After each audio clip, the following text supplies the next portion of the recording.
Now the question is, where is your attention? If your attention is on the iron piece, now you're going to be affected. If your attention is on the self in you, the God principle in you, the life principle in you, you will remain unaffected, though the body, mind, and intellect get affected.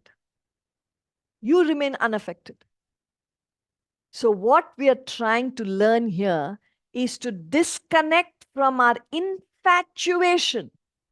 You can't disconnect from the body, mind, and intellect, because as long as you have a personality, you have a body, you will have a mind, you will have an intellect.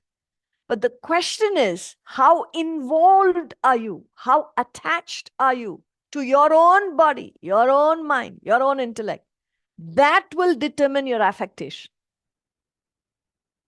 So why are we talking about the divinity and the self and all this that we're talking? Because if you so much as attach yourself to something higher in you as a result of your identification with the higher, the present infatuation for the lower will go.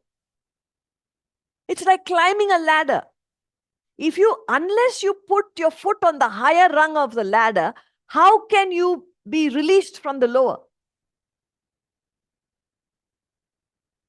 So what we are doing here in this study session, studying the Bhagavad Gita, or recommending you read the books or the e-learning or join the classes. See, these are all methods by which you can shift your infatuation to this personality and take up to some higher understanding, which is the truth, which is the reality.